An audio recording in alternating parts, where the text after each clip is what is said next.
Le Nouvel Esprit Public, Philippe Meyer, bonjour.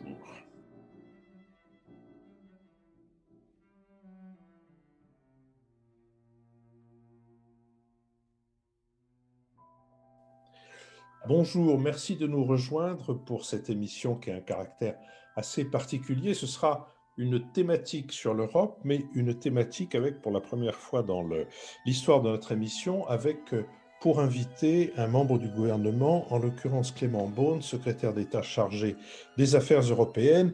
Monsieur le ministre, bonjour. Bonjour Philippe Meyer, merci de m'inviter. Eh bien, merci d'avoir répondu à notre invitation. Avant que nous passions à notre sujet, un mot, j'y reviendrai la semaine prochaine, mais pour remercier très chaleureusement nos auditeurs qui ont abondé la campagne de financement que nous avions lancée début novembre, ce qui fait que nous avons aujourd'hui atteint et même légèrement dépassé le seuil que nous nous étions fixé. Nous sommes avec vous, Monsieur le ministre, mais aussi avec Jean-Louis Bourlange, député des Hauts-de-Seine, avec Nicole Niesotto, professeur titulaire de la chaire Union européenne au Conservatoire national des arts et métiers, avec Richard Verly, correspondant à Paris du quotidien suisse Le Temps, et avec Michaela Wiegel, correspondante, elle, de la Frankfurter Allgemeine Zeitung. Le 1er janvier, le Royaume-Uni a quitté l'Union européenne.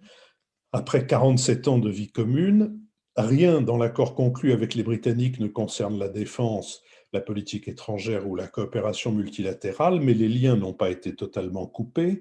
Le Royaume-Uni demeure dans l'OTAN. Il est membre de l'Initiative européenne d'intervention, une structure autonome lancée par Paris et Londres, et il tient à participer avec la France et l'Allemagne au groupe E3, qui joue un rôle clé dans les discussions autour du nucléaire iranien. Le Brexit acte un basculement géographique de l'Europe vers l'Est où en 2020, l'érosion de l'état de droit et l'esprit de rébellion vis-à-vis de l'Union européenne se sont accentués. Le 22 octobre, le tribunal constitutionnel polonais a interdit de facto l'avortement. En novembre, Varsovie et Budapest ont bloqué le budget européen 2021-2027 et le plan de relance de l'économie de l'Union, et la crise a pu être surmontée en décembre. En 2015, l'arrivée de centaines de milliers de demandeurs d'asile avait mis durablement à l'épreuve les 27 et les États européens avaient réagi sans grande solidarité. Si les arrivées sont depuis moins importantes, les 27 se divisent toujours sur la meilleure façon de réformer le droit d'asile et de venir en aide aux pays en première ligne, comme l'Italie et la Grèce. Leur principale parade sous l'égide d'Angela Merkel a été de s'entendre avec la Turquie de Recep Tayyip Erdogan, à laquelle l'Union européenne sous-traite une grande partie de l'accueil des réfugiés. Difficile, dans ces conditions, de sanctionner l'expansionnisme d'Ankara au Proche-Orient, en Méditerranée, en Méditerranée orientale ou dans le Caucase face à la Russie. Un projet de réforme de la gestion de l'asile et de la migration au sein de l'Union a été proposé en septembre par la Commission européenne.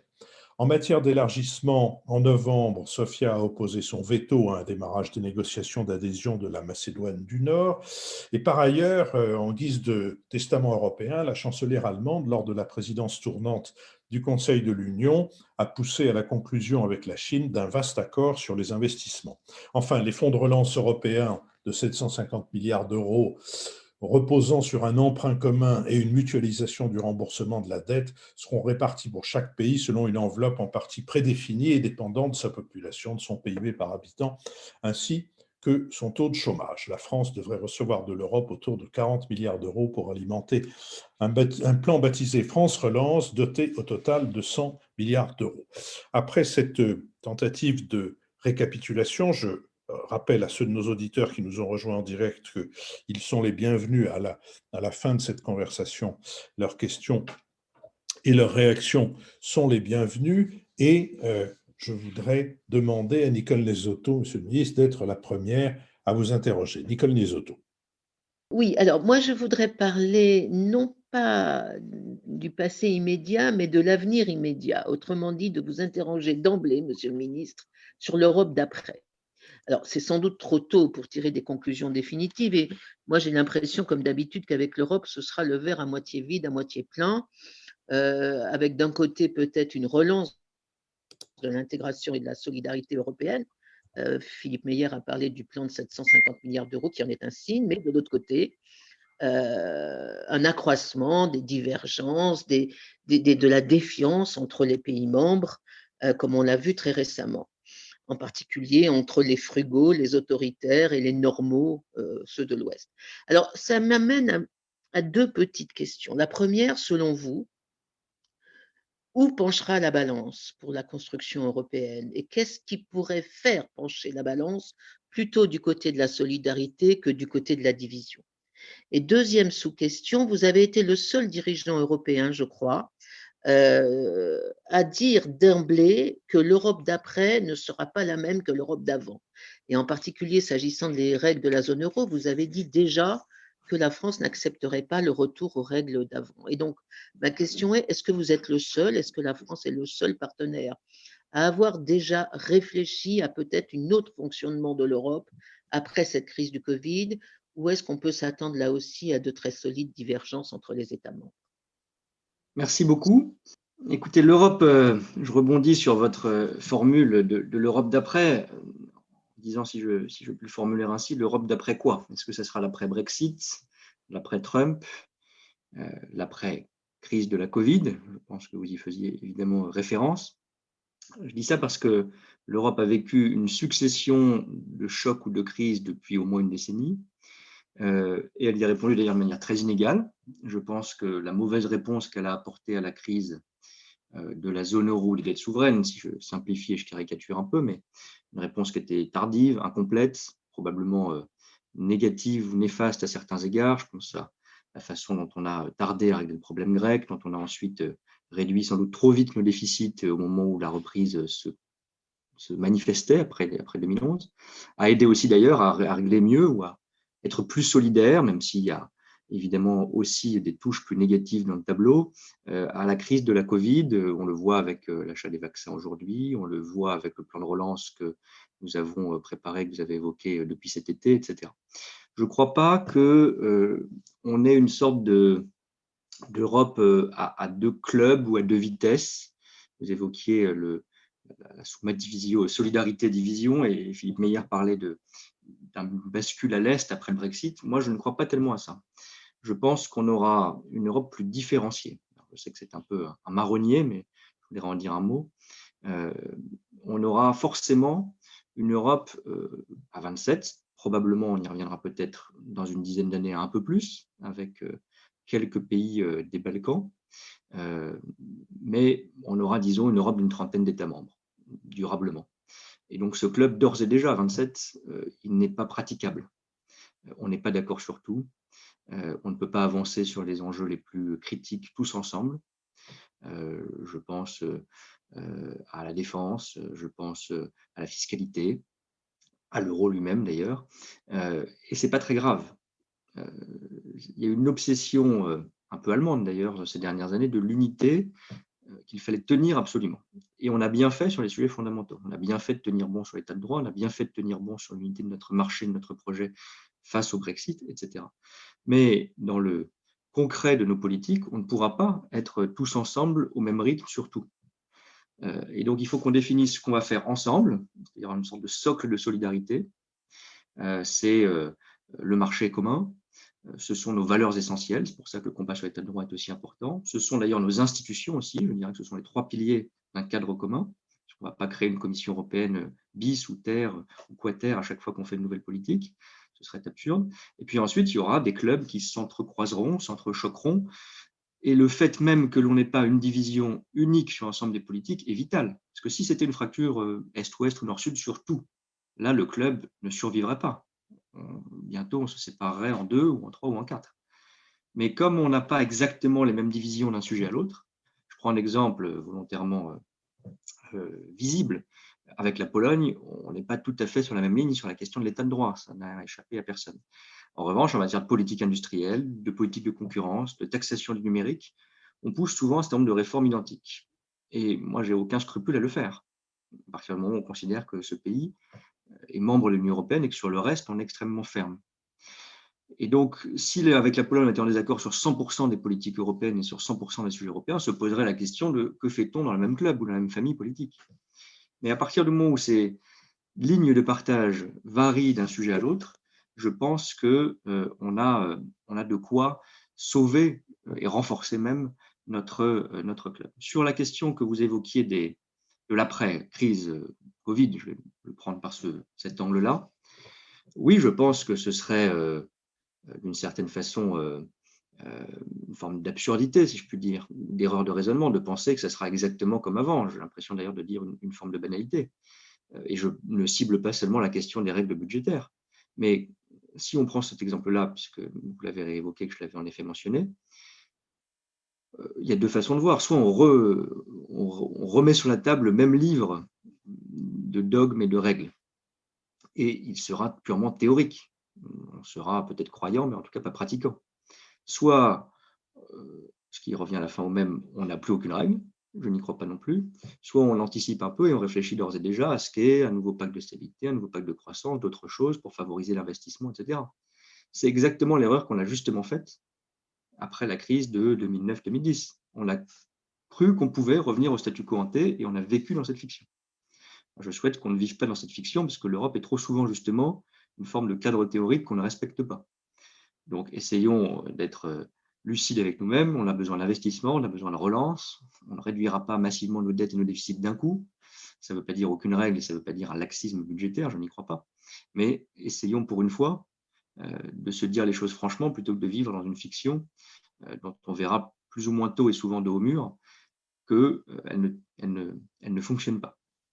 Oui, monsieur le ministre, pour rester le regard tourné vers l'avenir, j'ai envie de vous interroger sur le rôle qu'incombera au couple, ou ce qu'on appelle en France le couple franco-allemand. Alors, de facto, le poids de ce couple est devenu plus fort avec la sortie de la Grande-Bretagne. Mais quel est-il de la durabilité de la démarche? Nous sommes dans la période de la fin du mandat de Madame Merkel, qui est allée très loin dans les changements qu'elle a fait intervenir, notamment sur ce plan de relance. Est-ce que cet changement de mentalité va être pour vous durable? Est-ce que ça donne une base fiable pour préparer la présidence européenne de la France qui arrive très vite, alors qu'on entre dans une phase électorale en Allemagne? Quels vont être les effets sur toutes les questions de fond que vous venez de mentionner de ces changements en Allemagne qui vont intervenir?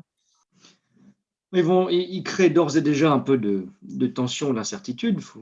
Il faut être lucide.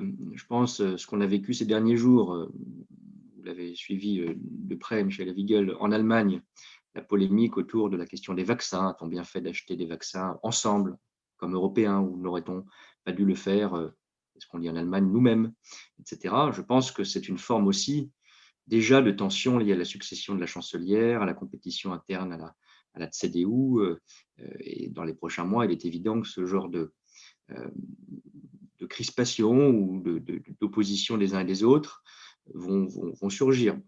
Mais au-delà, moi, je crois, je vais dire aussi une forme d'évidence, mais elle ne l'est pas tant que ça. Je pense que le couple franco-allemand, il sera de toute façon incontournable, quel que soit le casting de l'après-septembre 2021 et les prochaines élections fédérales allemandes.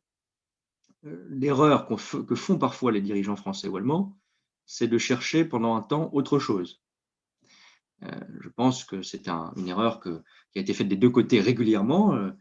Si on prend les dernières années, Gerhard Schröder avait été très tenté, après le grand moment franco-allemand, Kohl-Mitterrand, de chercher plutôt une alliance avec son ami travailliste, M. Blair, qu'il estimait beaucoup plus conforme à ses idées qu'un Lionel Jospin en France ou qu'un président Chirac qu'il ne comprenait pas. Et puis finalement, quand la crise est arrivée, en l'occurrence l'Irak, ils se sont ressoudés. Mais on a perdu du temps. Et on a vécu les tensions, le traité de Nice, la négociation budgétaire de l'époque, etc. Nicolas Sarkozy en France a cherché, je pense, au début de son mandat, plutôt à essayer de se rapprocher du Royaume-Uni. C'était plus cool, si je puis dire, que le couple franco-allemand. Le président Macron, j'insiste là-dessus parce que je pense que ça compte pour la suite, n'a jamais fait cette erreur. Je pense que c'est une erreur. N'a jamais fait cette erreur. Car il n'a jamais cherché autre chose comme socle que le franco-allemand, tout en élargissant ses relations, ses contacts, son réseau européen, au-delà de l'Allemagne, et tout en assumant aussi dans ce couple franco-allemand des tensions, des oppositions. On l'a vu au début de la négociation sur le plan de relance et sur la crise sanitaire. On s'en souvient en début d'année, c'est très dur avec l'Allemagne. On n'était pas du tout d'accord sur la question de la relance, de l'endettement commun, etc. Et puis on a trouvé un accord. Donc, croire au franco-allemand, ça n'est pas croire à une sorte de franco-allemand que j'appelle de la photo-souvenir, où on fait, même ça compte aussi bien sûr, mais ça n'est pas suffisant, des commémorations, des communiqués agréables et sympathiques. Il faut de la politique dans le franco-allemand. Et donc, parfois, des oppositions, des divisions, mais ensemble, pas en allant chercher quelqu'un d'autre pour oublier nos différences. Ça, je crois que ce socle-là, parce qu'on vit un moment franco-allemand fort depuis le plan de relance, il survivra du côté allemand à Madame Merkel après les élections. Je le crois profondément parce que l'héritage de la chancelière sera très puissant, l'ombre de la chancelière sera sans doute très forte pendant un temps au moins. Le président Macron deviendra celui qui a l'ancienneté, l'assise dans le couple franco-allemand. Ce sera le modèle inversé de celui qu'on a connu quand lui est arrivé et que Madame Merkel était déjà depuis longtemps au pouvoir, etc. Donc moi, je ne suis pas très inquiet. Je pense qu'on aura des moments de yo-yo ou de petits sursauts parfois désagréables dans les mois qui viennent liés aux élections allemandes, d'évidence.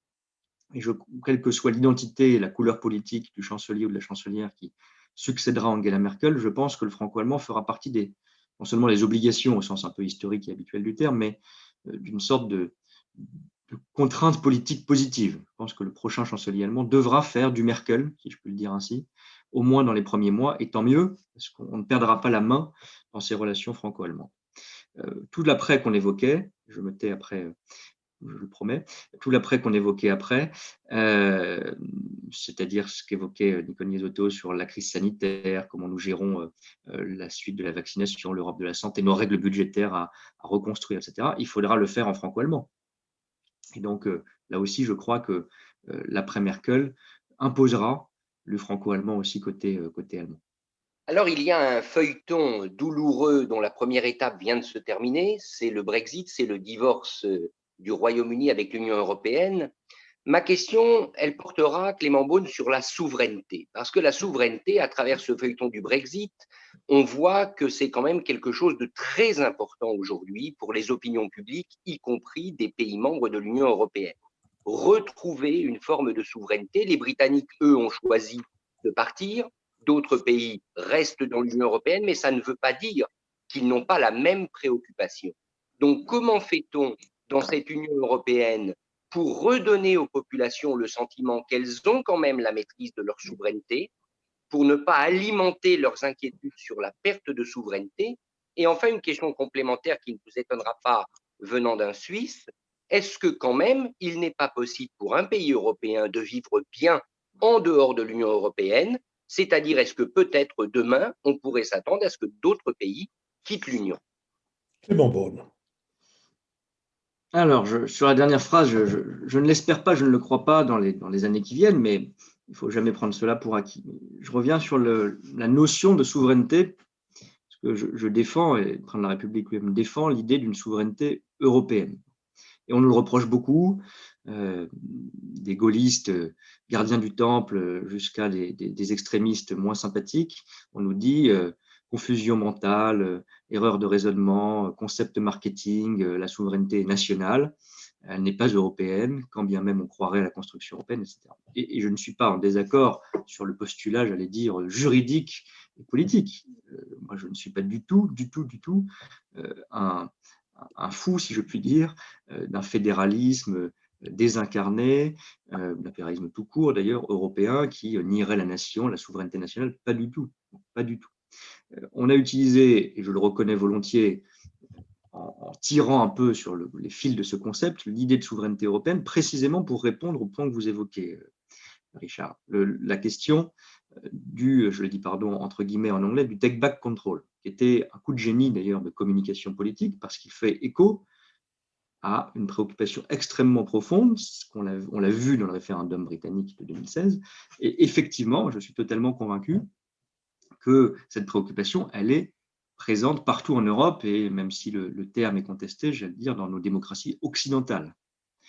On l'a vu avec le Trumpisme et les derniers jours d'ailleurs, dans leur forme la plus radicale, mais les Gilets jaunes français, le soutien à Matteo Salvini, aujourd'hui à Fratelli d'Italia en Italie, ce qu'on voit en Allemagne par différentes manifestations, y compris le vote pour l'AfD, ce qu'on voit en Espagne avec la montée de l'extrême droite qui est étonnante et récente dans ce pays, etc., ce sont des manifestations d'une forme de volonté, en tout cas de maîtrise, de contrôle, une sorte d'angoisse, d'une dilution, d'une perte de frontières, d'une perte de maîtrise, de contrôle sur le plan migratoire, sur le plan culturel, sur le plan économique et commercial. Ça, c'est clair.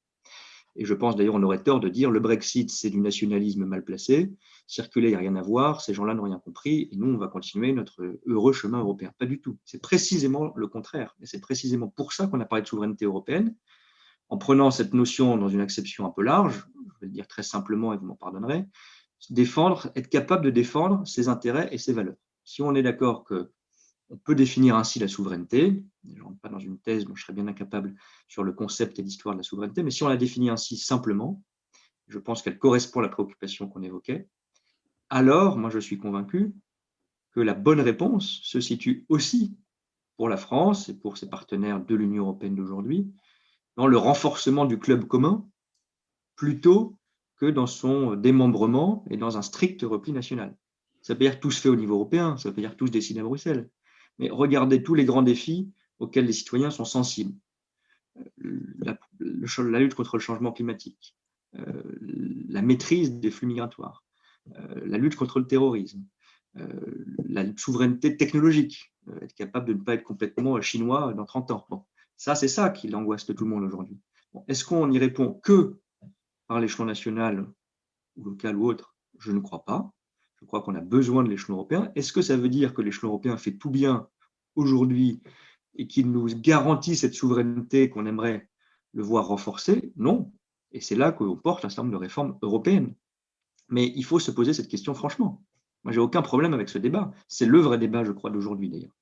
Madame Le Pen, Monsieur Mélenchon, maintenant Monsieur Montebourg, nous disent en Europe, on ne sait pas défendre ses intérêts, l'Europe ne sait pas être autre chose qu'un espace ouvert à tout vent, qu'un grand naïf mondial, etc. Moi, je ne crois pas. Je crois qu'il n'y a aucune fatalité à ça. Je suis d'accord d'une certaine façon avec eux, pour le dire de manière provocatrice, pour dire qu'on l'a été trop comme ça, refusant la frontière, refusant l'identité, refusant la protection, et que si on veut donner une traduction effective à cette notion de contrôle, de maîtrise, et je n'ai aucun problème existentiel avec ces notions, je pense qu'il faut les porter au niveau européen. Et la question qui va se poser avec le Brexit, c'est exactement celle-là. Je n'ose pas parler avec vous de la Suisse, car vous la connaîtriez bien mieux que moi, mais avec le Brexit, c'est exactement le sujet qui nous est posé. Je pense que les Britanniques font un mauvais choix. J'en suis intimement convaincu. Mais la démonstration nous appartient encore. C'est-à-dire que si les Britanniques sont beaucoup plus rapides que nous, qu'ils prennent des normes qui divergent des nôtres, qu'on ne sait pas réagir, l'accord qu'on a conclu nous permet de le faire, mais qu'on ne sait pas réagir, qu'on les laisse faire, qu'on n'adapte pas nos normes, qu'on n'impose pas des tarifs douaniers quand ils mettent en place une régulation financière, climatique beaucoup plus favorable de leur côté. À ce moment-là, oui, on aura fait nous-mêmes la démonstration que le Brexit n'est pas une si mauvaise chose et que l'Union européenne n'est pas une protection. Donc c'est un combat à mener. Moi, je suis convaincu qu'on le fait mieux dans l'Union européenne, qu'on a posé ces dernières années un certain nombre de jalons qui nous permettent d'aller dans la direction de la protection. On contrôle maintenant les investissements stratégiques au niveau européen dans les secteurs les plus sensibles. Ce plan de relance et cette dette commune sont un vrai changement potentiel. L'acquisition commune de nos vaccins construit une Europe de la santé progressivement. On a défendu au niveau européen des choses qui sont très concrètes, comme notre droit d'auteur, qui est un paramètre essentiel de notre modèle culturel, etc., etc. Je ne fais pas ici la publicité, mais je pense qu'on a fait ce changement mental et politique vers la souveraineté au niveau européen. Encore une fois, je n'y vois nulle contradiction avec la souveraineté nationale, j'y vois même la seule garantie de l'existence durable d'une souveraineté française. Jean-Louis Bourlanges. J'ai un peu, si je devais fonder un club européen, je crois que je l'appellerais, cher Clément Beaune, le club Menenius Agrippa, du nom de ce chef romain qui avait convaincu les gens de la plèbe qui étaient réfugiés sur l'Aventin que l'estomac jouait un rôle très important, même si on ne le voyait pas. Et l'estomac européen, ce sont les institutions. Tout le monde s'en fout des institutions, sauf vous et moi. Et quelques autres quand même, grâce au ciel, notamment ceux qui sont autour de cette table. Mais disons que c'est un sujet qui ennuie tout le monde, qui mérite, quand le regretté Claude Imbert disait « Quand j'entends parler d'Europe, je sors mon oreiller. En réalité, ce qu'il visait, c'est quand j'entends parler d'Europe institutionnelle, c'est-à-dire de la Commission, du Parlement, du Conseil européen, qui n'est pas le Conseil, et de la Cour de justice. Bon, tout ça, ça ennuie tout le monde. Or, je suis absolument convaincu que l'essentiel, et si on veut relancer durablement l'Union européenne, c'est de clarifier le débat institutionnel pour que les gens comprennent ce qu'est l'Europe, ce qu'elle n'est pas, quelles sont les modalités de la démocratie européenne. Et alors, dans ce cadre général, je voudrais vous poser deux questions. Une qui est appelée par ce que vous avez dit. Vous avez parlé d'une Europe à géométrie, d'une Europe à cercle plus ou moins concentrique, plus ou moins olympique, avec des zones de solidarité plus fortes entre un certain nombre d'États membres. Je comprends très bien, mais reconnaissez que ça pose un problème institutionnel précis, qui est celui du contrôle parlementaire. Le mécanisme européen, c'est un système articulé entre une capacité d'initiative de la Commission, une capacité de décision de préférence à la majorité qualifiée du Conseil, une codécision avec le Parlement européen élu au suffrage universel et un contrôle juridictionnel. Comment imaginez-vous de combiner cette diversification européenne qui répond, j'en conviens volontiers, à un souci de bon sens compte tenu des divergences qu'on observe en Europe, et le maintien de cette unité institutionnelle et notamment de l'unité du contrôle parlementaire. La deuxième observation que je voudrais vous faire concerne la souveraineté. Je dois dire, j'ai beaucoup apprécié votre hésitation. Vous êtes écarté infinitésimalement et évidemment très prudemment de la doxa officielle sur l'Europe souveraine. Alors, vous avez été très prudent parce qu'évidemment, vous n'allez pas dire le contraire de ce que dit le président de la République, mais je trouve que ce n'est pas seulement les anti-européens qui sont un peu gênés par cette notion d'Europe souveraine. Ce sont des gens qui défendent l'Europe telle qu'elle est, qui reposent précisément sur le fait juridiquement, comme vous y avez fait allusion, que ce sont les États qui sont souverains, que la compétence européenne, c'est une compétence d'attribution, alors que ce qui caractérise la souveraineté, c'est précisément que ce n'est pas une compétence d'attribution, mais que c'est, comme disent les Allemands, la compétence de la compétence. Moi, ma définition de l'Union européenne, c'est que c'est une fédération d'États souverains. Et je me demande si vraiment ça n'introduit pas, notamment auprès de nos amis allemands, une certaine confusion que de parler de souveraineté dans un sens aussi éloigné de la conception juridique classique depuis Jean Bodin de la souveraineté. Est-ce qu'il ne faudrait pas mieux revenir à la vieille conception utilisée notamment par le général de Gaulle, qui était l'Europe indépendante? C'est bien l'indépendance que vise le président Macron, et je trouve que ça serait quand même, on se sentirait plus à l'aise sur le plan conceptuel avec un terme de cet ordre. Voilà les deux questions que je voulais vous poser.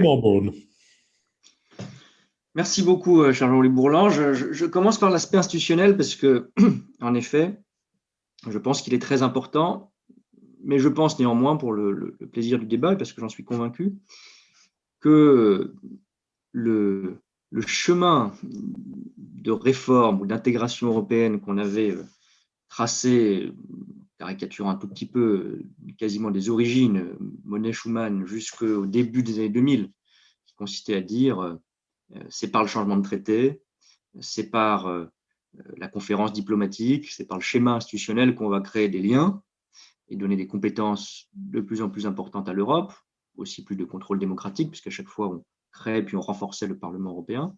Je crois que ce chemin-là est bouché. On peut revenir à l'infini sur est-ce que c'est une bonne chose ou une mauvaise chose. Je crois que c'est ainsi. Il est bouché depuis les référendums perdus en France et aux Pays-Bas en 2005. Malgré d'ailleurs l'effort d'ouverture qu'avait représenté, vous le savez mieux que personne, la convention présidée par Valéry Giscard d'Estaing à l'époque. Mais c'est comme ça, et je pense d'ailleurs qu'on a tardé à comprendre que, même un peu plus ouvert, le grand sommet de diplomates, ou même de quelques élus représentant les peuples européens dans une pièce qui écrivent un texte extrêmement complexe, même s'il est intelligent et utile, peu importe, ça crée de la méfiance et ça crée du rejet. Et tout ça s'est mêlé en plus à un moment où je pense que l'Europe précisément n'incarnait plus la protection que les gens recherchaient. Ça précède de 10 ans le Brexit, mais c'était déjà là, d'évidence. On se souvient du plombier polonais, etc. Donc ce chemin-là me paraît bouché. Ça ne veut pas dire que les institutions ne sont pas importantes. Ça ne veut pas dire qu'il faut de la réforme, qu'il ne faut pas, pardon, de la réforme institutionnelle. Si je devais, pour être concret d'ailleurs, en mentionner une, je pense que le principal problème aujourd'hui, c'est la pléthore de commissaires. Je le dis un peu brutalement, mais je pense que la Commission européenne à 27 ne fonctionne pas bien.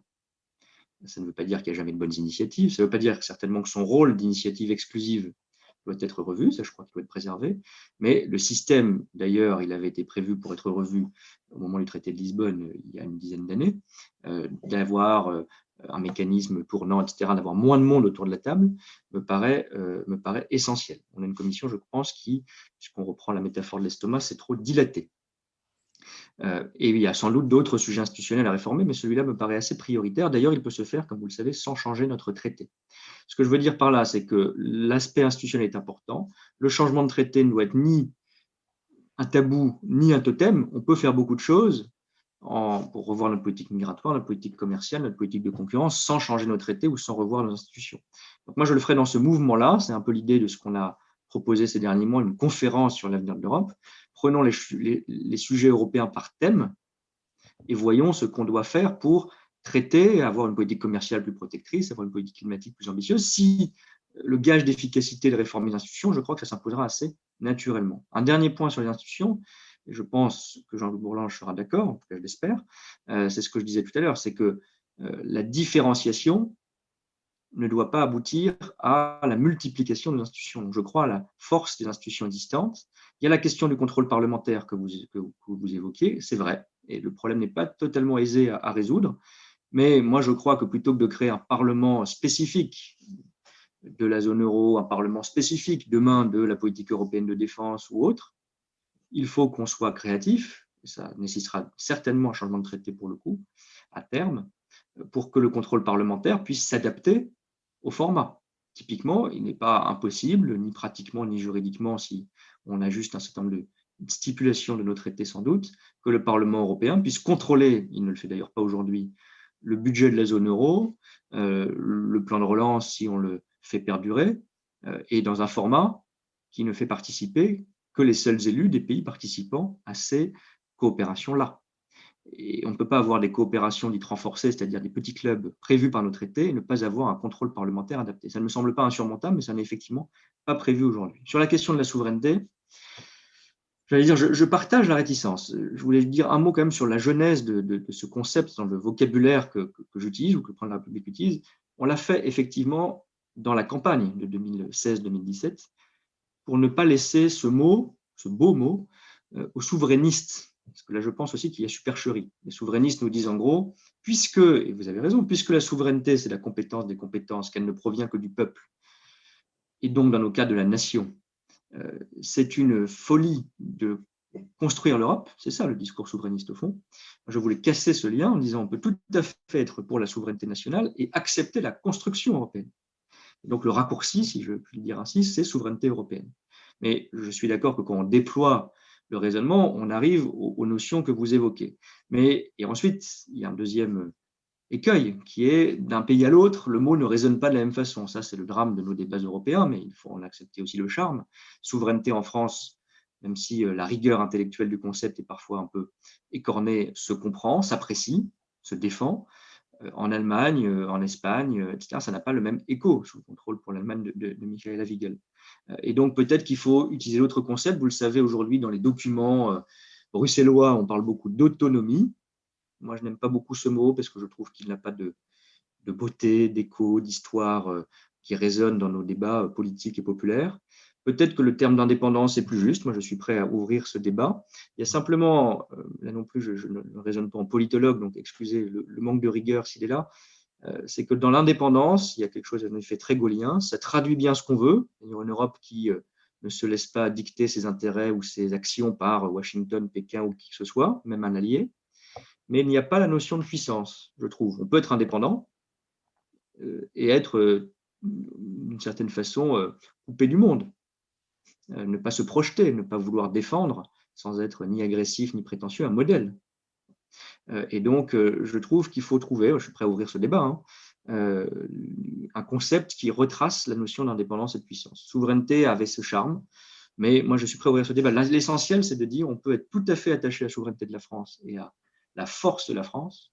D'ailleurs, je crois que le général de Gaulle lui-même croyait à la construction européenne, contrairement à ce qu'en disent parfois quelques héritiers rapides, et s'investir dans la construction européenne en pensant que c'est le meilleur moyen de take back control, pour reprendre l'expression de nos amis britanniques, et non pas de la quitter. Monsieur le ministre, on prête à l'un des pères de l'Europe, Jean Monnet, d'avoir dit à la fin de sa vie, si c'était à recommencer, je commencerais par la culture. Qu'est-ce que l'Europe peut et qu'est-ce que l'Europe veut faire dans ce domaine? Mais alors, je n'ai jamais su, mais peut-être que Jean-Louis Bourlange le sait mieux que moi si la phrase était apocryphe ou non, mais peu importe. On m'a toujours dit que c'était apocryphe.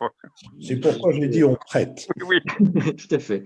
Donc, on consacrera une prochaine émission à l'exégèse et à la Genèse. Mais sur le fond, il y a toujours quelque chose qui me gêne un peu, justement dans ce débat sur les concepts qu'on prête parfois aux souverainistes, aux obsédés de l'anti-Europe.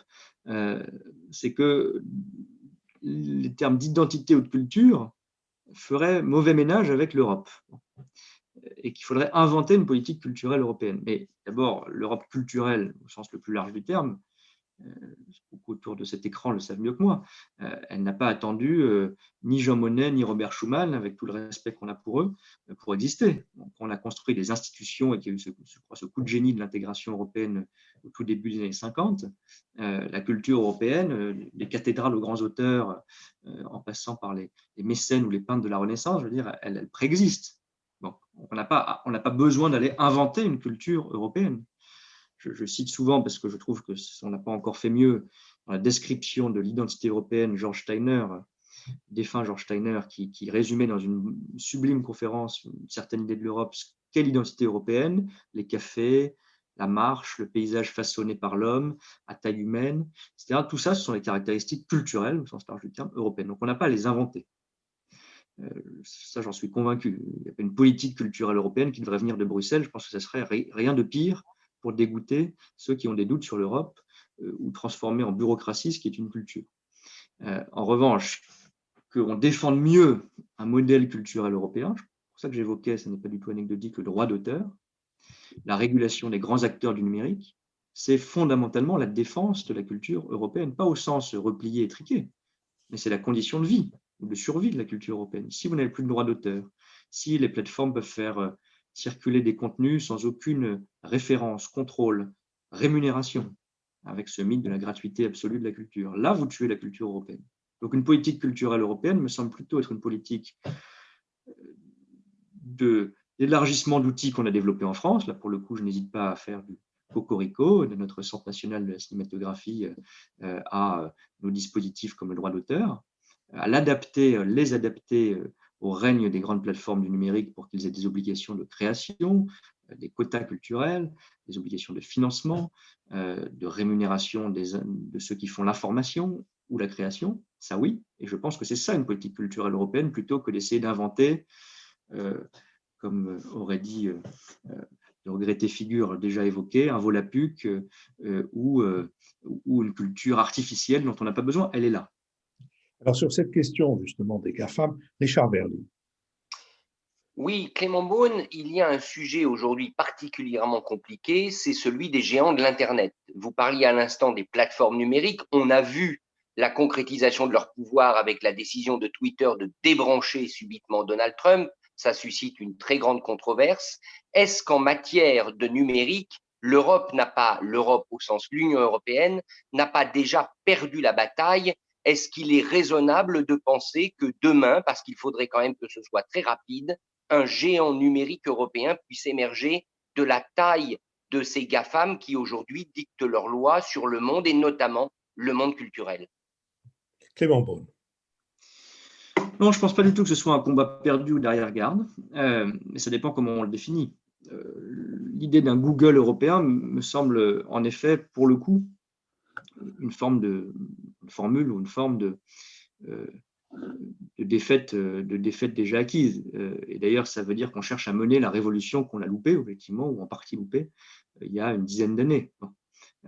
C'est comme si 1 an avant l'émergence de Google, on disait qu'on voulait être le Yahoo européen. Bon, aujourd'hui, ça ferait sourire tout le monde, et c'est comme ça qu'on fait souvent des plans qui ne marchent pas. En revanche, il y a 2 choses. L'existant, c'est-à-dire Google ou d'autres, les grandes plateformes, comme on les appelle un peu technocratiquement, elles sont là. Elles représentent, pour les moteurs de recherche, par exemple, 97%, je crois, du marché européen, pour prendre le cas de Google, de la recherche d'informations sur Internet. Donc, elles sont des monopoles ou des quasi-monopoles dans beaucoup de domaines. Et le monopole appelle le monopole, par ailleurs, puisqu'une fois que vous avez le contrôle du moteur de recherche, on le sait, c'est un des sujets sur lesquels enquête ou sanctionne d'ailleurs parfois déjà la Commission européenne, eh bien, vous proposez vos propres produits, vous vendez vos propres publicités, etc., etc. Et donc ça, je veux dire, c'est notre vie d'aujourd'hui.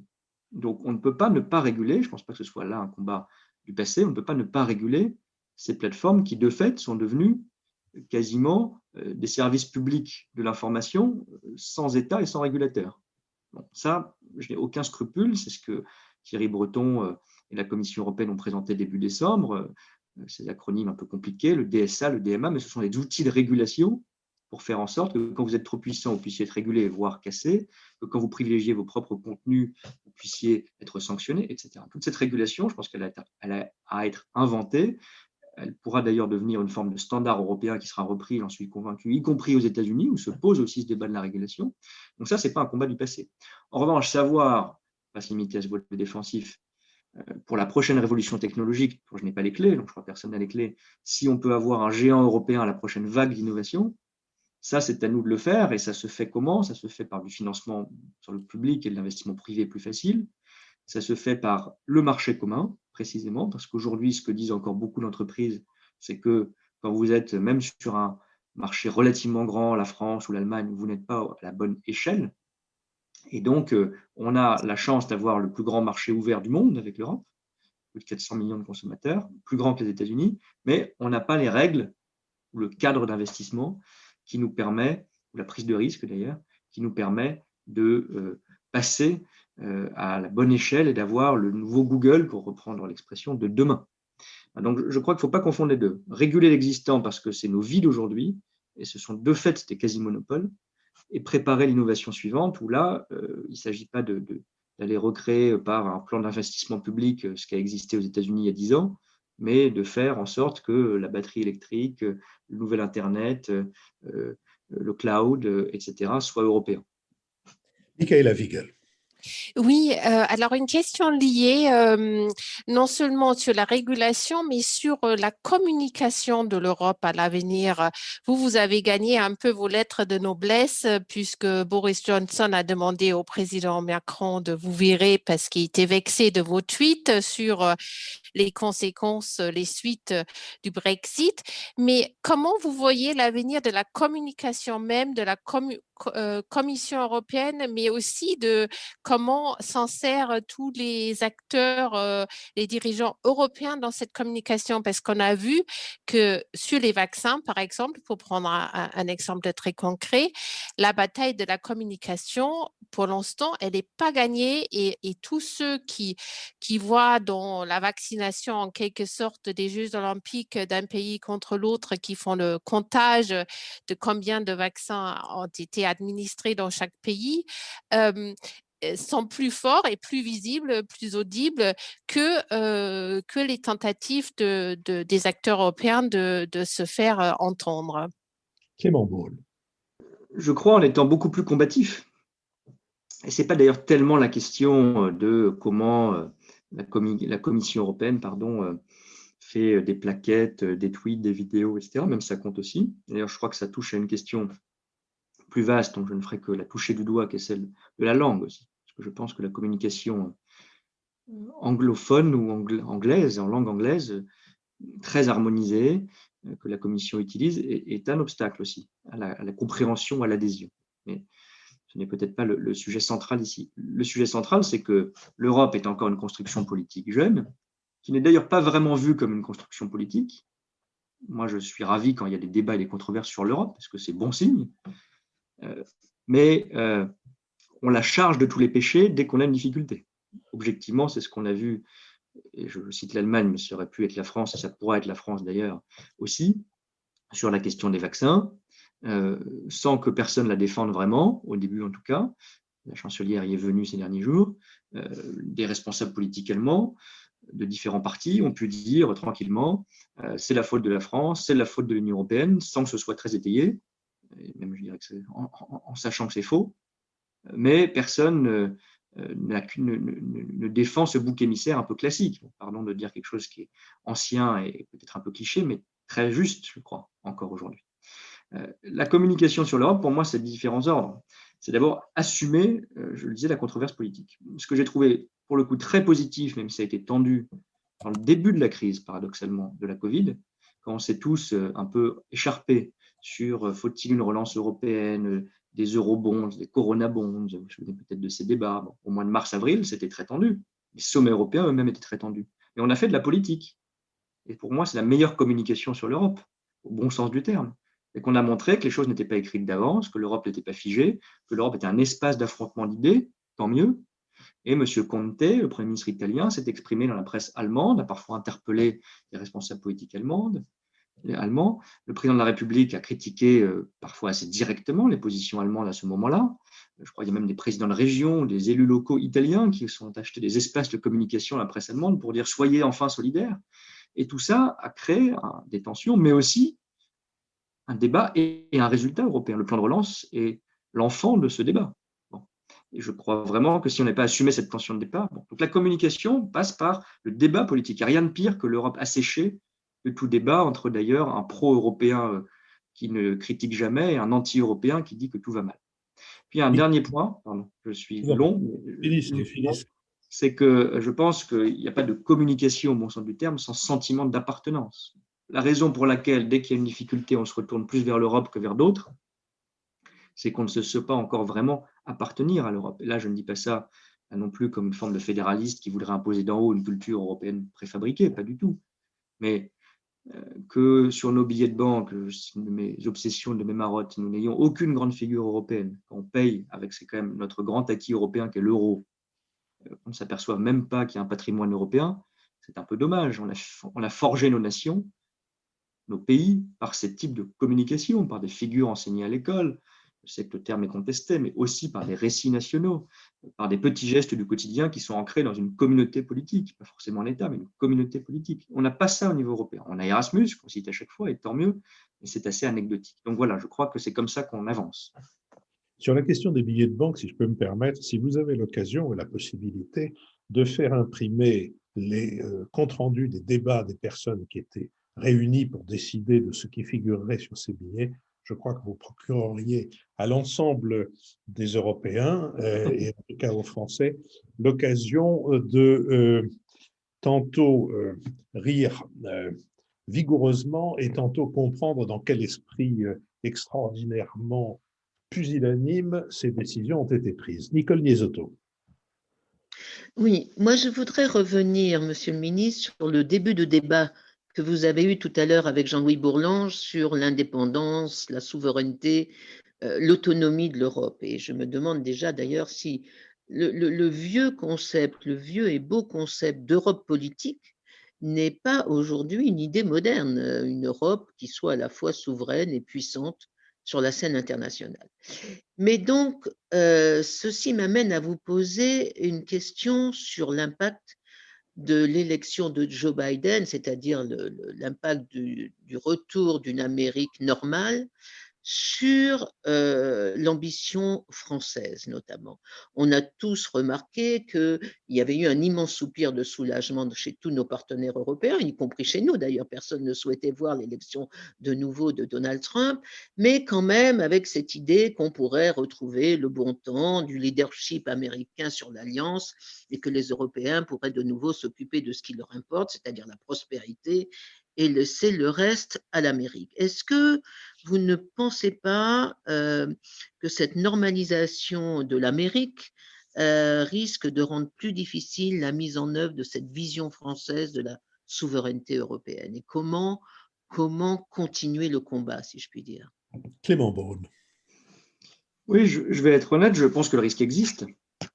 Je pense que le risque existe, que le soulagement l'emporte sur la difficulté de l'action vers cette autonomie ou cette souveraineté ou cette indépendance, quel que soit le mot que l'on utilise ici, européenne. Et il est vrai qu'en sens inverse, Donald Trump a été une forme d'aiguillon évident. Il nous a aidés, pour le dire clairement, à nous concevoir comme Européens, parce que nous n'avions plus un allié aussi lisible, pour le dire publiquement, et aussi amical, pour le dire plus clairement, que dans le passé, même si beaucoup des tendances qu'il exprimait avec son ton brutal, agressif, impoli, étaient aussi à l'œuvre, vous le savez parfaitement, Nicole Niedotto, avant. Déjà sous la présidence Obama, le basculement vers le Pacifique, légitime d'ailleurs, parce que ce sera le sens de l'histoire américaine des années qui viennent. Donc, je crois quand même, je suis d'ailleurs plutôt agréablement surpris, que beaucoup d'Européens, il ne faut pas avoir justement ce péché d'arrogance français de penser qu'on est seul à faire ce diagnostic, comprennent que l'administration Biden, ce n'est pas le statu quo ante, ce n'est pas l'Amérique de l'après 45, d'évident, ça n'était déjà plus avant Donald Trump, et que notamment sur les questions de sécurité, d'ailleurs un paradoxe, la France et les États-Unis sont plus alignés souvent que la France et certains pays européens, c'est-à-dire que les Américains eux-mêmes nous demandent de payer davantage, d'investir davantage, d'être plus autonomes. Je prends quelques menaces très rapides, que la lutte qu'on mène contre le terrorisme en Afrique et au Sahel, il y a des liens avec les États-Unis pour ce faire, mais fondamentalement, ce sera un défi européen. Jean-Louis. Je voudrais revenir sur la notion d'identité que vous avez évoquée. Une chose me frappe, c'est que depuis l'effondrement du mur, c'est-à-dire depuis maintenant quand même 40 ans, nous ne sommes pas capables non seulement de poser, de donner une définition de la politique de frontière de l'Union européenne, mais nous ne sommes même pas capables de poser le problème, de l'envisager intellectuellement. Il me semble que cette difficulté tient à l'ambivalence profonde du projet européen depuis le début, qui est à la fois de surmonter une altérité, par exemple la différence entre la France et l'Allemagne, ou la différence, Cohn-Bendit dit surmonter l'obstacle de la Vistule, ou surmonter, quand on envisageait la Turquie, l'obstacle du Bosphore. Donc, surmonter une altérité ou exprimer une identité commune latente qui ne s'est pas représentée dans les États.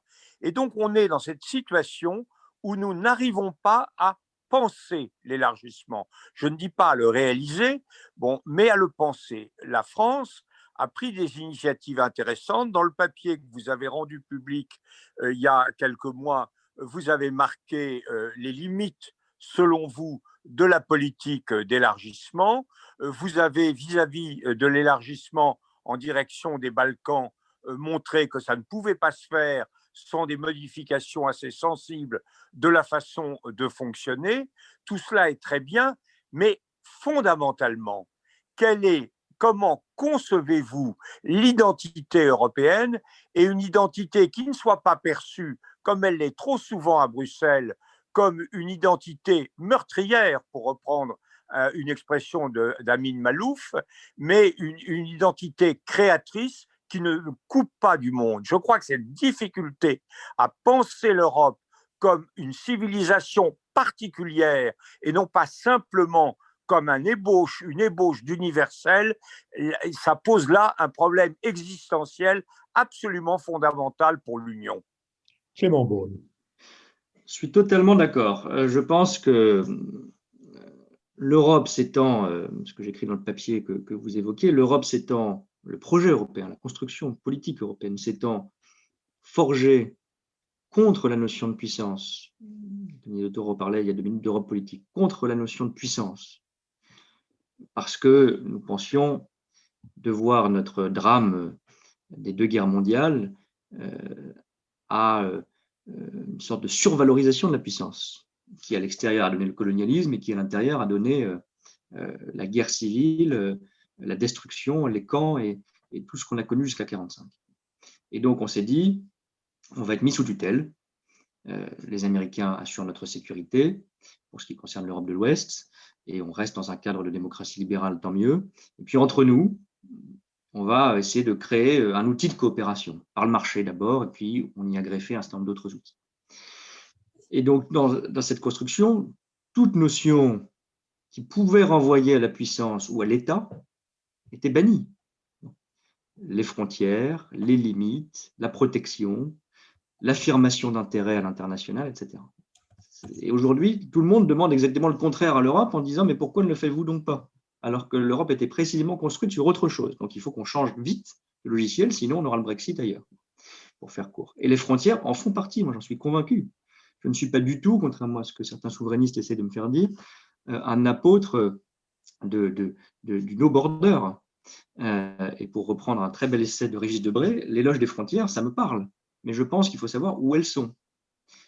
Et les gens se replient d'autant plus vers les frontières nationales, même quand ça n'a pas de sens d'un point de vue économique, humain, culturel, social entre pays européens, qu'ils ne voient pas de limite à l'espace européen. Et donc je crois qu'il faut poser, oui, des limites à l'espace européen.